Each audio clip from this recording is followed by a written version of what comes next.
Hello students, कैसे हैं आप सब लोग। उम्मीद करती हूँ सब अच्छे होंगे और स्वस्थ होंगे। मैं Meena Rana ICT virtual class में आपका स्वागत करती हूँ।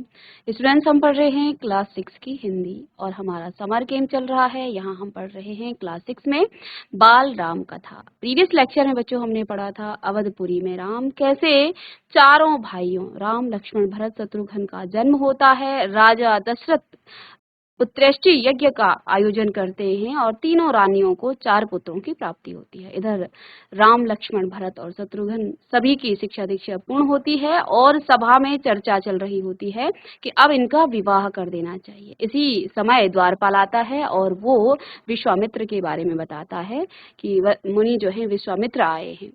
तो यहाँ वो दशरथ से राम को मांगते हैं क्योंकि वो एक यज्ञ का आयोजन कर रहे हैं जंगल में और उन राक्षसों को मारने के लिए उन्हें लगता है कि राम ही उन राक्षसों का वध कर सकते हैं। इधर दशरथ बड़े घबरा जाते हैं कि राम अभी 16 वर्ष के भी नहीं हुए हैं और वो कैसे इन मायावी राक्षसों का सामना करेंगे। इस पर वशिष्ठ मुनि उन्हें समझाते हैं कि राम में अपार शक्तियां हैं, साथ में विश्वामित्र के साथ जाकर के उन्हें जो है अनेक शस्त्र विद्याओं का भी वो अध्ययन करेंगे और उनसे उन्हीं को फायदा है। अब जो है समझा बुझाकर जब दशरथ बेमन से मान करके, क्योंकि उन्होंने वचन दे दिया था पहले, तो बेमन से वो राम को भेजते हैं, लेकिन वो राम को अकेले नहीं भेजते हैं, वो साथ में लक्ष्मण को भी भेजते हैं। विश्वामित्र से स्वीकार करते हैं।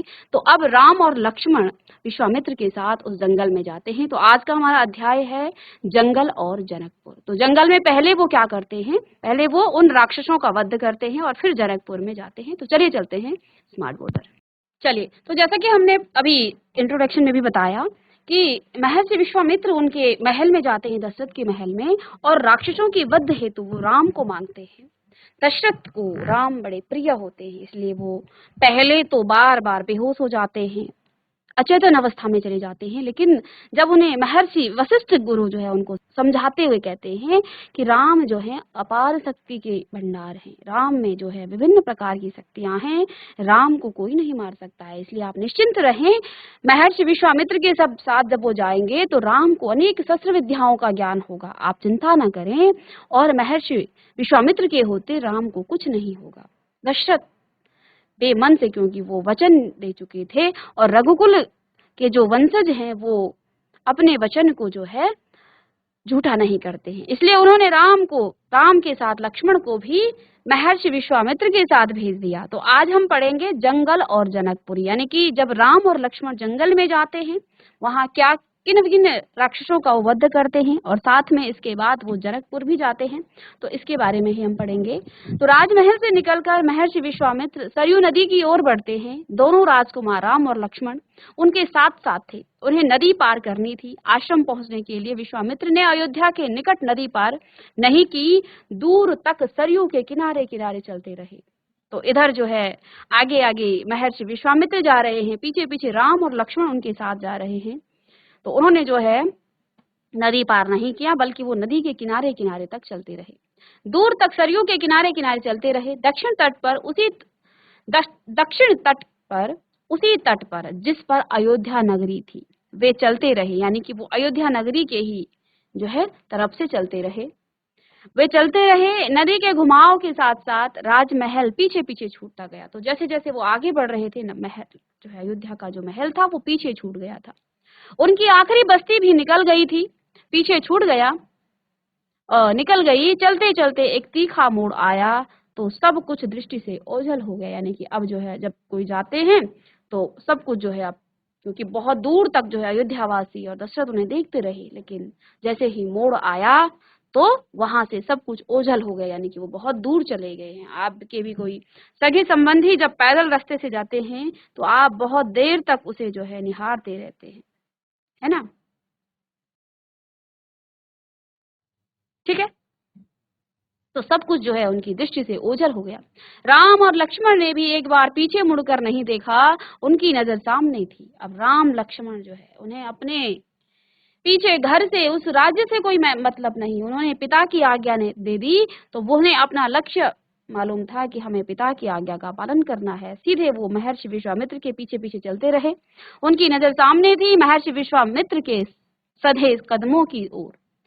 सूरज की चमक धीमी पड़ने लगी, यानी अब शाम का समय शाम होने को आई। राजकुमार के चेहरों पर अब थकान का कोई चिन्ह नहीं था, उत्साह था। वे दिन भर पैदल चले और चलने को तैयार थे। महर्षि अचानक रुके। उन्होंने आसपास आसमान पर दृष्टि डाली। चिड़ियों के झुंड अपने बसेरे की ओर लौट रहे थे। तो महर्षि जो है पैदल चलते चलते उनकी नजर जो है अचानक आसमान पर पड़ी। तो उन्होंने देखा कि अब चिड़ियों का जो झुंड है, यानी कि अब जो है अंधेरा होने को है, तो वो अब है चिड़ियों का जो झुंड था वो बसेरे की ओर लौट रहे थे। आसमान मटमैला लाल हो गया था। चरवाहे लौट रहे थे। गायों को जो चराने जाते हैं वो लौट रहे थे, यानी कि शाम का जब समय होता है तो सभी चरवाहे जो है अपने घर की ओर जा रहे थे। गायों के पैरों से उड़ती जो धूल थी, धूल में आधे छिपे हुए, यानी कि इतनी धूल उड़ रही थी गायों के पैर से कि वो जो है छिप गए थे। हम आज रात नदी तट पर ही विश्राम करेंगे, महर्षि ने पीछे मुड़ते हुए कहा। तो दोनों राजकुमारों से महर्षि ने क्या कहा कि हम यहीं पर आज विश्राम करेंगे। दोनों राजकुमारों के चेहरों के भाव देखते हुए विश्वामित्र हल्का सा मुस्कुराए।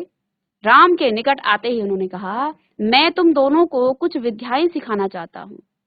इन्हें सीखने के बाद कोई तुम पर प्रहार नहीं कर सकेगा, उस समय भी नहीं जब तुम नींद पर में रहोगे। तो इधर जो है विश्वामित्र ने दोनों भाइयों को एक विद्या के बारे में बताया कि मैं तुम्हें कुछ ऐसी विद्या सिखाऊंगा जिससे नींद में भी कोई दुश्मन, कोई शत्रु तुम पर जो है प्रहार नहीं कर पाएगा। राम और लक्ष्मण नदी में मुंह हाथ धोकर लौटे, महर्षि के निकट आकर बैठे। विश्वामित्र ने दोनों भाइयों को बला और अतिबला नाम की विद्याएं सिखाई। तो इधर महर्षि ने दोनों भाइयों को बला और अतिबला नाम की विद्याएं सिखाई। रात में वे लोग वहीं सोए, तिनकों और पत्तों पर बिस्तर बनाकर। नींद आने तक महर्षि उनसे बात करते रहे। सुबह हुई, यात्रा फिर शुरू हुई। मार्ग वही था, सरयू नदी के किनारे किनारे। तो इधर जो है पूरी रात उन्होंने बला और अतिबला नाम की विद्याएं सीखी महर्षि विश्वामित्र से। पूरी रात उन्होंने जो है जब तक नींद नहीं आई उन्होंने बातें की। सुबह होते ही फिर जो है उसी नदी के किनारे वो चलते रहे। चलते चलते वो एक ऐसी जगह पहुंचे जहां दो नदियां आपस में मिलती थी।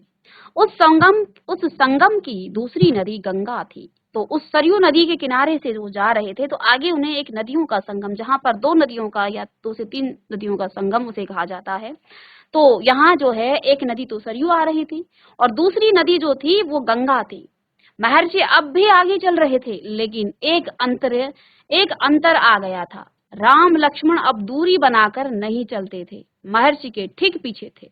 तो इधर जो है पहले तो वो दूर दूर चल रहे थे, लेकिन राम और लक्ष्मण अब जो है दूरी बनाकर नहीं चलते थे, वो महर्षि के ठीक पीछे थे ताकि उनकी बातें ध्यान से सुन सके। यानी कि महर्षि उन्हें कुछ बताते जा रहे थे, उनका मार्गदर्शन करते जा रहे थे और वो उनकी बातों को सुनने के लिए ठीक उनके कदमों से कदम मिला करके उनके पीछे पीछे चल रहे थे, महर्षि के ठीक पीछे थे। रास्ते में पड़ने वाले आश्रमों के बारे में, वहां के लोगों के बारे में और वृक्षों वनस्पतियों के संबंध में स्थानीय इतिहास उसमें शामिल होता था। यानी कि यहाँ इस जंगल के सभी जो वहाँ के स्थानीय लोग थे, जो वृक्ष थे, वनस्पतियां थी, वहाँ के लोग थे, वहाँ के जो वनस्पतियों के संबंध में उन्होंने सारी बातें, उन वहाँ का सारा इतिहास जो है महर्षि विश्वामित्र ने राम और लक्ष्मण को बताया। आगे की यात्रा कठिन थी, जंगलों से होकर उससे पहले उन्हें नदी पार करनी थी। तो आगे की जो यात्रा थी वो पहले से कठिन थी। अब उन्हें जंगलों के रास्ते पार करने से पहले उन्हें नदी पार करनी थी। रात में ऐसा करना महर्षि विश्वामित्र को उचित नहीं लगा। तीनों लोग वहीं रुक गए और संगम पर बने एक आश्रम में अगली सुबह उन्होंने नाव से गंगा पार की। नदी पार जंगल था, घना, दुर्गम, सूरज की किरणें धरती तक नहीं पहुंचती थी। यानी इतना घना जंगल था कि सूरज की किरणें जो है उन घने जंगलों की वजह से धरती तक नहीं पहुंच पाती थी, इतना घना। बहुत डरावना भी था और जहां सूरज की किरणें ना पहुंच पाई यानी कि वहां पर जो है अंधेरा भी होगा, तो वहां पर जो है डरावना भी था। हर ओर से झिंगुरों की आवाज, जानवरों की दहाड़ और कर्कश ध्वनियां। राम और लक्ष्मण को आश्वस्त करते हुए महर्षि ने कहा, अब देखो वो राजमहल में पले हुए राजकुमार थे, तो इधर जो है महर्षि ने उन्हें आश्वस्त किया कि ये जो आवाजें आ रही हैं, ये जानवर जो हैं जो दहाड़ रहे हैं, इनसे जो कर्कश आवाजें हैं इनसे आपको नहीं डरना है। क्या कहा कि ये जानवर और जो वनस्पतियां हैं ये जंगल की शोभा है और इनसे कोई डर नहीं है। असली खतरा राक्षसी ताड़का से है। वह यही रहती है और तुम्हें वह खतरा हमेशा के लिए मिटा देना है। तो इधर महर्षि ने उन्हें समझाया कि ये जो कर्कश आवाज, ये जो दहाड़ सुन रहे हो, ये तो इन जंगलों की शोभा है। ये जो वनस्पतियां हैं, जो घनघोर जंगल तुम्हें दिख रहा है, ये तो इस जंगल की शोभा है। असली जो खतरा है वो एक ताड़का नाम की राक्षसी है। उसी से तुम्हें हमें खतरा है, उसी का वध तुम्हें करना है। ताड़का के डर से कोई उस वन में नहीं आता था। जब भी आता, ताड़का उसे मार डालती, अचानक आक्रमण कर देती, और उसका डर इतना था कि उस सुंदर वन का नाम ताड़का वन पड़ गया। तो इधर ये जो घनघोर वन था, जिसमें ताड़का नाम की राक्षसी सभी लोगों को वहां डराती थी।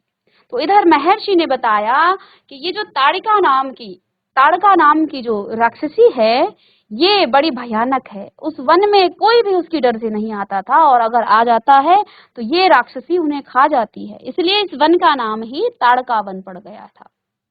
राम ने महर्षि से आज्ञा की राम ने महर्षि की आज्ञा मान ली, धनुष पर प्रत्यंचा चढ़ाई और उसे एक बार खींचकर छोड़ा। इतना ताड़का को क्रोधित करने के लिए बहुत था। ठीक है, तो राम ने भी जो है महर्षि की आज्ञा का पालन किया कि हमें अब जो है उस ताड़का नाम की राक्षसी का ही वध करना है। तो उस राम ने क्या किया, अपने धनुष की प्रत्यंचा चढ़ाई, यानी उस पर बाण चढ़ाया, और ताड़का को क्रोधित करने के लिए एक बाण उस वन में उसे जो है वो ललकार रहे थे कि आओ मेरे सम्मुख और मुझसे लड़ो। उसे क्रोधित करने के लिए बहुत था। टंकार सुनते ही क्रोध से विलविलाई ताड़का गरजती हुई राम की ओर दौड़ी। दो बालकों को देखकर उसका क्रोध और भड़क उठा। जंगल में जैसे तूफान आ गया, विशाल काय पेड़ कांप उठे। तो जैसे ही ये राक्षसी ताड़का राम और लक्ष्मण की तरफ आई, तो जो जंगल था मानो उसमें तूफान आ गया। विशाल काय जो पेड़ थे मानो वो कांप गए, वो हवा से पत्ते टूटकर इधर उधर उड़ने लगे। धूल का घना बादल छा गया, उसमें कुछ दिखाई नहीं पड़ता था। फिर ताड़का ने पत्थर बरसाने शुरू कर दिए। राम ने उस पर बाण चलाए, लक्ष्मण ने भी निशाना साधा। ताड़का बाणों से घिर गई। राम का एक बाण उसके हृदय में लगा, वह गिर पड़ी और फिर नहीं उठ पाई। और इतने में जो है राम और लक्ष्मण ने उस पर जब बाणों की वर्षा की, तो राम का एक बाण उसके हृदय पर लगा और वो फिर जो है उठ नहीं पाई। विश्वामित्र बहुत प्रसन्न हुए, उन्होंने राम को गले लगा लिया। उन्होंने दोनों राजकुमारों को 100 तरह की अस्त्र शस्त्र दिए। इधर विश्वामित्र स्वयं भी जो है अस्त्र शस्त्रों के ज्ञाता थे, अनेक विद्याओं के ज्ञाता थे। इसलिए जैसे ही राम ने ताड़का का वध किया, विश्वामित्र बड़े प्रसन्न हुए। उन्होंने राम को गले से लगा लिया और उन्होंने दोनों राजकुमारों को 100 तरह के अस्त्र शस्त्र दिए। उनका प्रयोग करने की विधि भी उनको बताया और उसका महत्व भी समझाया। तो देखिए, इधर राम वन में गए, उन्हें अनेक विद्याएं मिली, अनेक प्रकार के अस्त्र शस्त्र उनको मिला। महर्षि का आश्रम वहां से अधिक दूर नहीं था, लेकिन तब तक रात हो चली थी। विश्वामित्र ने वह दूरी अगले दिन तय करने का निर्णय लिया। इधर ताड़का का वध करते समय उन्हें लेट हो गई, उन्हें देर हो गई। वहां से ज्यादा दूर तो नहीं था, लेकिन देर हो गई थी, रात हो गई थी। इसलिए महर्षि ने वहीं रुकने का निर्णय लिया। ताड़का मर चुकी थी, उसका भय नहीं था। तीनों ने रात वहीं बिताई, ताड़का वन में, जो अब पूरी तरह भय मुक्त था। उसी वन में जहाँ पर जो है लोगों का आना जाना ही बिल्कुल बंद था, उसी ताड़का वन में तीनों ने विश्राम किया। सुबह जंगल बदला हुआ था, क्योंकि जब राक्षसी मर चुकी है तो वहां का जो वातावरण था वो सौम्य हो चुका था। वहां का वातावरण जो है बड़ा शांत हो चुका था। तो सुबह का जो जंगल बदला हुआ था, अब वह ताड़का वन नहीं था, क्योंकि ताड़का नहीं थी। भयानक जो आवाजें थी वो गायब हो चुकी थी। पत्तों से गुजरती हवा थी, उसकी सरसराहट का संगीत था। चिड़ियों की चहचहाहट थी, शांति थी। तस्वीर बदल गई थी। सिद्धाश्रम का अंतिम पड़ाव था महर्षि का आश्रम। इधर जो है उस सिद्धाश्रम की तरफ चले। महर्षि का आश्रम वहां था। रास्ता छोटा भी था, मनोहारी था। प्राकृतिक सौंदर्य का आनंद लेते हुए तीनों लोग जल्दी ही आश्रम पहुंच गए। आश्रम वासियों ने उनकी अगवानी की, उनका अभिनंदन किया। उनकी प्रसन्नता दुगनी हो गई। महर्षि विश्वामित्र के आश्रम लौटने की खुशी, राम लक्ष्मण के आगमन का सुख। तो सभी आश्रमवासी राम लक्ष्मण और महर्षि को देख करके बड़े प्रसन्न हुए। उन्होंने अभिनंदन किया, उनका आगमन के लिए, उनकी अगवानी के लिए उनका स्वागत किया और सभी जो हैं उस आश्रम में खुश थे। विश्वामित्र यज्ञ की तैयारियों में लग गए। अनुष्ठान उनका प्रारंभ हुआ। आरंभ की आश्रम की रक्षा की जिम्मेदारी अब राम लक्ष्मण को सौंपकर महर्षि आश्वस्त थे। इधर उनका एक यज्ञ चल रहा था, एक अनुष्ठान चल रहा था और उस अनुष्ठान में जो राक्षस थे वो बाधा डाल रहे थे। इस कारण वो अपने अनुष्ठान के बीच में ही दशरथ के पास चले गए और दशरथ से उन्होंने राम और लक्ष्मण को मांगा। इधर राम लक्ष्मण को इस आश्रम की जिम्मेदारी सौंप करके वो अपने अनुष्ठान में जो है बिजी हो गए, उसी में जो है वो लग गए। अनुष्ठान अपने अंतिम चरण में था, पूरा होने वाला ही था कुछ ही दिनों में। ठीक है, तो इधर इनका अनुष्ठान जब पूरा होने ही वाला था तो इधर जो है देखिए 5 दिन तक सब ठीक ठाक चलता रहा। तो जब इन्होंने अपना अनुष्ठान शुरू किया तो 5 दिन तक सब ठीक ठाक चलता रहा। शांति से निर्विघ्न लगता था कि राजकुमारों की उपस्थिति ने ही राक्षसों को भगा दिया है। तो ऐसा लगता था कि जो राक्षस पहले बाधा डाल रहे थे, मानो राम लक्ष्मण की उपस्थिति से सभी जो है वहां से भाग चुके हों।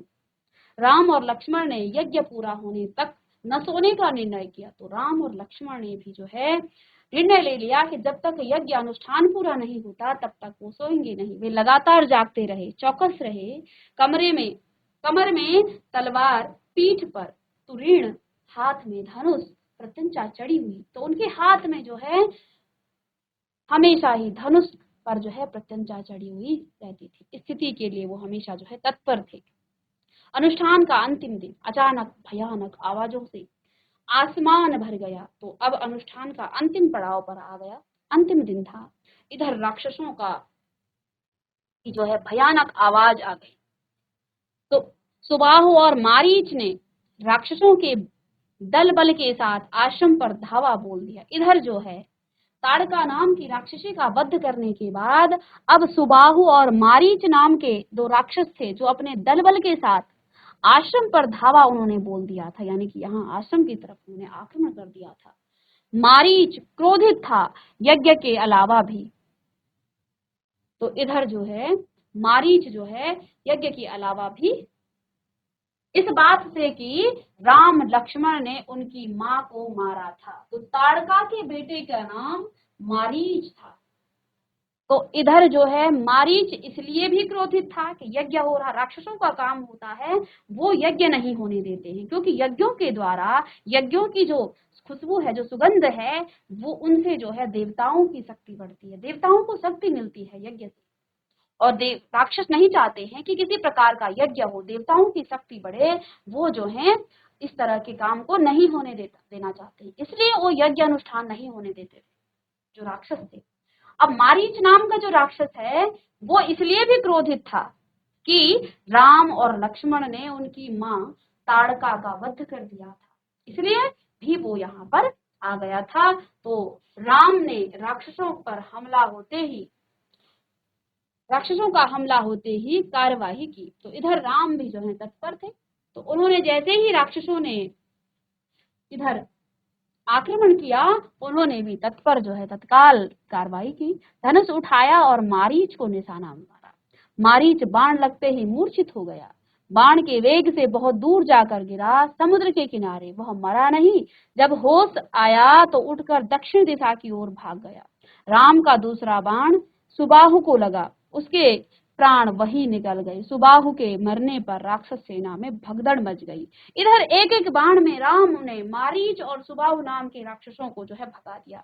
मारीच को जो बाण लगा वो दक्षिण दिशा की तरफ चला गया और इसके बाद मारीच नाम का जो राक्षस है वो रावण उसके जो है बाद में प्रयोग करता है, क्योंकि उसे राम से उसकी पुरानी दुश्मनी थी। ठीक है, तो मारीच जो बाद में जो है मृग का रूप रखता है और सीते सीते बोलता है, ये वही मारीच है, ये ताड़का राक्षसी का पुत्र है। तो इधर राम ने उसे जब एक धनुष एक बाण मारा तो वो दक्षिण दिशा की तरफ चला गया, यानी कि वहां पर वो समुद्र के किनारे गिरा। वो मूर्छित था लेकिन वो मरा नहीं था। जैसे ही उसे होश आया तो वहां से उठ करके दक्षिण दिशा की ओर भाग गया। राम का दूसरा बाण सुबाहु को लगा और उसके प्राण वहीं पर निकल गए।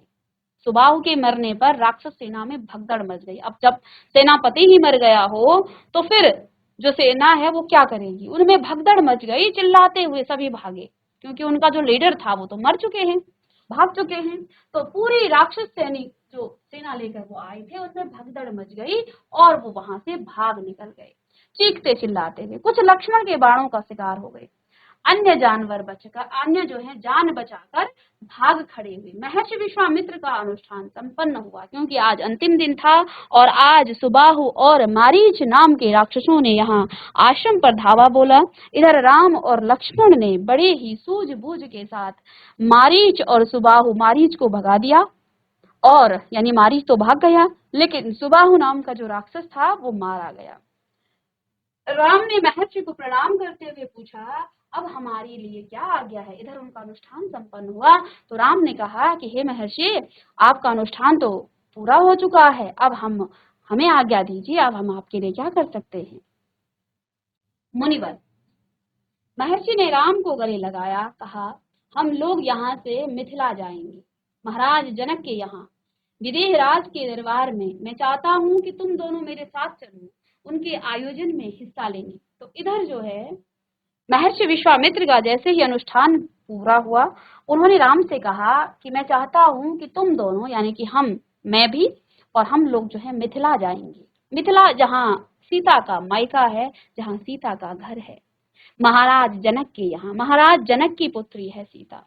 विदेह राज के दरबार में मैं चाहता हूँ कि तुम दोनों मेरे साथ चलो, उनके आयोजन में हिस्सा लेंगे। तो यहाँ महर्षि ने कहा कि हे राम, तुम दोनों मेरे साथ मिथिला चलो जनक के यहाँ। उन्होंने अपने घर में एक आयोजन किया है, अपने राजमहल में उन्होंने एक आयोजन किया है, उस आयोजन में भी तुम भी हिस्सा लो। महाराज के पास एक अद्भुत शिव धनुष है, तुम भी उसे देखो। तो इधर जो है महाराज जनक के पास एक ऐसा शिव धनुष था जिसे उठाना जो है बड़े बड़े महारथियों के बस में नहीं था। सीता को उन्होंने पृथ्वी से पैदा हुई थी, राजा जनक की पुत्री। उन्हें जो है उन्होंने धरती से, जब वो हल चला रहे थे तो धरती से ही सीता का जन्म हुआ था। इधर सीता जब बहुत छोटी थी, खेलते खेलते उस धनुष को उन्होंने सहज ही वहां से उठाकर दूसरी जगह पर रखा। इस पर जनक को बड़ा आश्चर्य हुआ कि जिस धनुष को जो है बड़े बड़े महारथी हिला भी नहीं सकते हैं, उस धनुष को सीता ने कैसे उठा लिया। तो इस पर जो है उन्हें लगा कि उनकी कन्या जो है कोई दिव्य कन्या है। तो उन्होंने अब सीता के विवाह के लिए एक ऐसा आयोजन किया कि जो इस शिव के धनुष को तोड़ेगा उसी से सीता का स्वयंवर होगा। तो ऐसा आयोजन यहाँ पर किया हुआ था। इस दिव्य धनुष को देखने के लिए यहाँ महर्षि विश्वामित्र राम और लक्ष्मण को अपने साथ जो है ले जाना चाहते थे। राम और लक्ष्मण अगली यात्रा को लेकर उत्साहित थे, तो वो भी जो है उस शिव के धनुष को देखना चाहते थे। नए स्थान देखने और जानने का अवसर। सोन नदी पार कर विश्वामित्र मिथिला की सीमा के पास पहुंचे। अपने शिष्यों और राजकुमारों के साथ वे गौतम ऋषि के आश्रम में होते हुए नगर में पहुंचे। तो इधर जो है गौतम ऋषि के आश्रम में भी गए राम, हालांकि इसमें जो है लिखा नहीं है, लेकिन इधर जो है गौतम ऋषि की पत्नी अहिल्या जो है पत्थर रूप में कई सालों से जो है राम का पुकार रही थी। इंद्र ने धोखे से गौतम ऋषि की पत्नी अहिल्या का जो है उन्होंने सतीत्व को भ्रम इनका जो है खत्म कर दिया था। तब गौतम ऋषि ने जो है श्राप दिया अपनी पत्नी को कि जाओ तुम पत्थर की हो जाओ। तो उन्होंने क्षमा याचना की क्योंकि उन्हें नहीं पता था कि ये इंद्र है। इसलिए गौतम ऋषि ने कहा कि अब मैंने श्राप तो दे दिया, लेकिन जब सतयुग में राम जी आएंगे, श्री राम तुम्हारे के चरणों के स्पर्श से तुम्हारा उद्धार होगा। इधर विश्वामित्र इसी बीच गौतम ऋषि के आश्रम में जाते हैं। वहां राम राम की ध्वनि सुन करके वो उस पत्थर की तरफ जाते हैं। विश्वामित्र उन्हें बताते हैं कि हे राम, अपने चरणों का स्पर्श इस पत्थर पर करो। और जैसे ही वो अपने चरणों को उस पत्थर की तरफ स्पर्श करते हैं तो वो जो है एक अहिल्या जो है राम के सामने नतमस्तक होते हुए जो है भगवान राम का आवाहन करती है। तो अहिल्या का यहाँ पर राम उद्धार करते हैं गौतम ऋषि के आश्रम में। तो इधर जो है विश्वामित्र के साथ अहिल्या का उद्धार करते हुए राम पहुंच गए मिथिला में। राजा जनक ने महल से बाहर आकर विश्वामित्र का स्वागत किया। तभी उनकी दृष्टि राजकुमारों पर। विदेहराज चकित रह गए कि वे स्वयं को रोक नहीं पाए। अब जो है जैसे ही राजा जनक ने विश्वामित्र का स्वागत करने, और उनके साथ तो 2 राजकुमार भी थे, तो जैसे ही उनकी दृष्टि उन राजकुमारों पर पड़ी तो विदेहराज चकित रह गए। वे स्वयं को रोक नहीं पाए। महर्षि से पूछा, ये सुंदर राजकुमार कौन है? मैं इनके आकर्षण से खिंचता जा रहा हूँ। ये राम और लक्ष्मण हैं, महाराज दशरथ के पुत्र। मैं इन्हें अपने साथ लाया हूँ, आपका अद्भुत धनुष दिखा दे। तो इधर जो है विश्वामित्र ने कहा कि ये दशरथ पुत्र राम और लक्ष्मण हैं और मैं इनको अपने साथ इस धनुष को दिखाने लाया हूँ। विदेहराज ने महर्षि उनके शिष्यों और उनके राजकुमारों के ठहरने की व्यवस्था की एक सुंदर उद्यान में। अगले दिन सभी आमंत्रित लोग, ऋषि मुनि और राजकुमार यज्ञशाला में उपस्थित हुए। वहां महर्षि ने फिर धनुष का उल्लेख किया। तो इधर जो है इस धनुष का फिर से वहां पर चर्चा हुई। वहां महर्षि ने फिर से धनुष का उल्लेख किया। महाराज जनक ने अपने अनुचरों को आज्ञा दी कि शिव धनुष को यज्ञशाला में लाया जाए।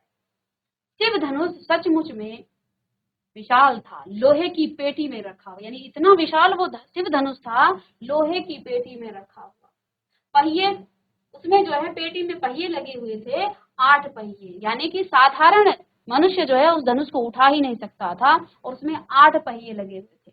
उसे उठाना लगभग असंभव था। पहियों के सहारे खिसकाकर उसे एक से दूसरी जगह ले जाया जाता था। अनुचर मुश्किल से उसे खींचते हुए यज्ञशाला में ले आए। धनुष देखते ही विदेहराज एक पल के लिए उदास हो गए। अब जो है जनक को लगा कि शायद इस धनुष को तोड़ने वाला कोई भी नहीं है।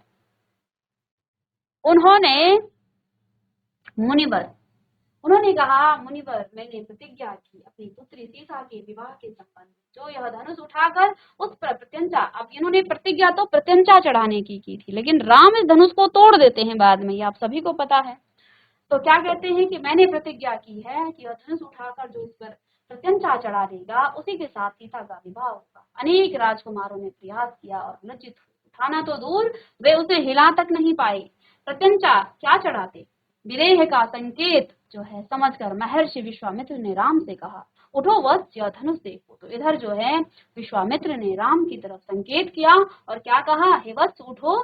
तो राम ने फिर सिर झुकाकर गुरु की आज्ञा स्वीकार की, आगे बढ़े।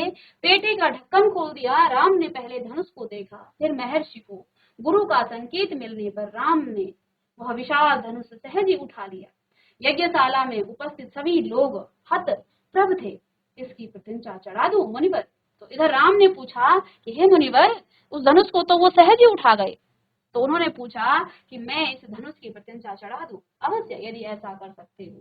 विदेहराज चकित थे। राम ने आसानी से धनुष झुकाया, ऊपर से दबाया, प्रत्यंचा खींची और दबाव से धनुष बीच से टूट गया।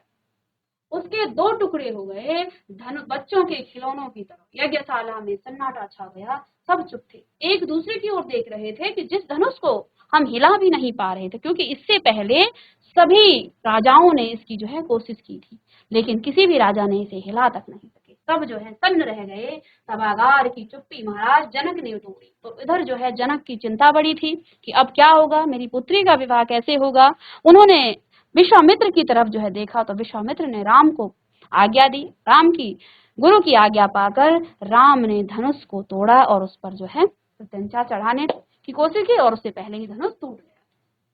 तो इधर जो है पूरी सभा में चुप्पी हो गई। अच्छा, सभागार की चुप्पी महाराज जनक ने तोड़ी।